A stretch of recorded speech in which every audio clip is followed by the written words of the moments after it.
Augusta Savage, artist, Augusta Savage. Directions: read the Augusta Savage biography in the Harlem Renaissance packet, and respond to the selected response questions, then write a complete paragraph to answer the constructed response questions. Strategies: write the gist of each paragraph in your notebook. Artists: Augusta Savage, 1892 to 1692, sculptor. 1. Augusta Savage was more than just a gifted sculptor. She was also an activist, community organizer, teacher, and a leader in breaking down barriers for Black artists. Her artwork is acclaimed for its images of Black people, seen by some as outsiders. Savage elevated them to the mainstream American citizens. Indeed, she is central to the Harlem Renaissance, not just for her activism and talented work, but for her ability to connect to artists from many generations. 2. Savage knew from a very young age that she wanted to become a sculptor. In the 1920s, she moved to New York City to study at Cooper Union School of Art. Her teachers knew immediately that she was talented. They recognized her talent with a commission to create a bust of Black Harlem Renaissance scholar W.E.B. Du Bois. Savage went on to create images of many other Black American leaders, including Black nationalist and entrepreneur Marcus Garvey. In 1924, Savage sculpted a bust of her nephew, Ellis Ford. Many consider this bust, titled Gamin, for French for street urchin, to be her finest work. The bust was so well received that it won a Julius Rosenwald Fellowship for Savage to study in Paris. 4. When Savage returned to Harlem, she taught adult art at the Savage Studio of Arts and Crafts. She also was the first director of Harlem's Community Arts Center, an important place in Harlem that supported Black people to learn about their culture through fine art. 5. For the 1939 New York World's Fair, Savage was commissioned to create a sculpture. She titled the piece "The Harp," though it is also known as "The Voice and Lift Every Voice and Sing." Why so many names for this one sculpture? Savage drew inspiration from Weldon Johnson's 1900 song "Lift Every Voice and Sing" in creating the sculpture. Today, Savage is best known for this sculpture. 6.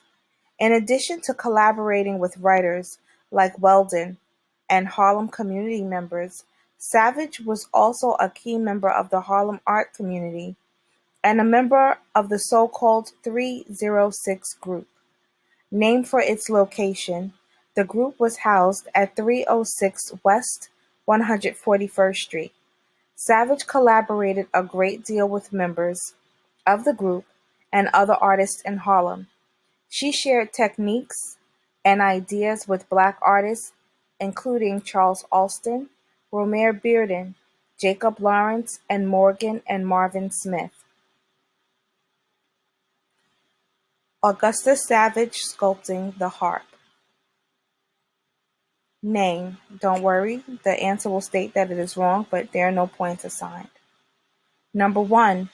Based on context, what is the meaning of the word bust as it is used in the article? A. To break. B. Without money. C. Sculpture of the head and chest. D. Sculpture made with paint and plaster. 2. With whom did Augusta Savage collaborate? A. People of many different races. B. People from many different countries. C. French American activists, politicians, and children. D. Black American writers, community members, and artists. 3. Augusta Savage's collaboration had an impact on the Harlem Renaissance in all of the ways except. Augusta Savage collaborated with many artists during the Harlem Renaissance who in turn influenced her.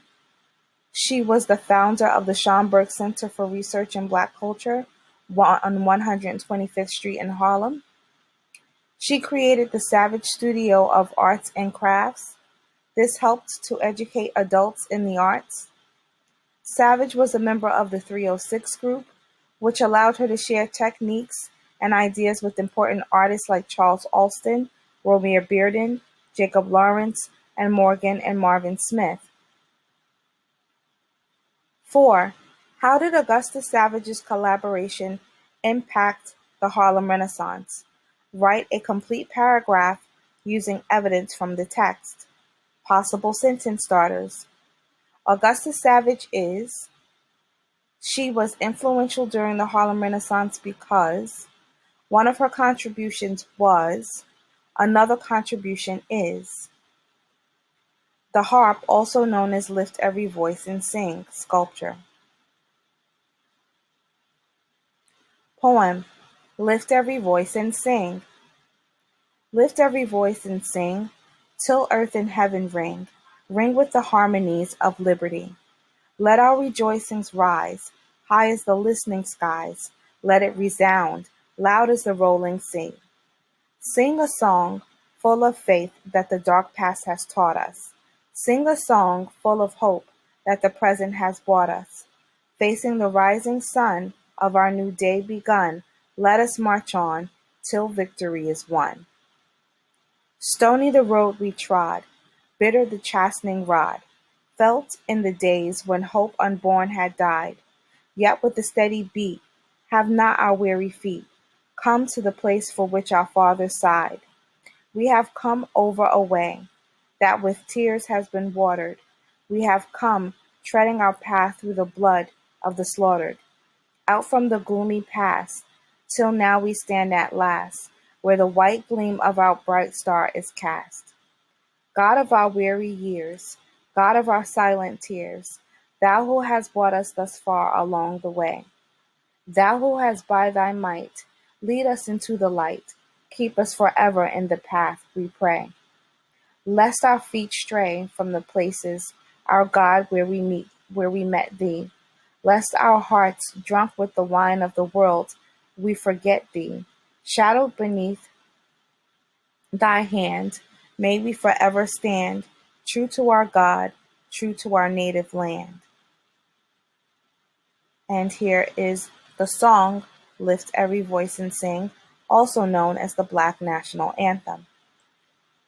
5. How do the statue, the poem, and the performance versions of Lift Every Voice and Sing use different techniques to develop a similar theme? Possible sentence starters. The poem, the sculpture, and the song Lift Every Voice and Sing all show. The poem states, the sculpture shows, the singers emphasize. Please remember to write a complete paragraph. Be well.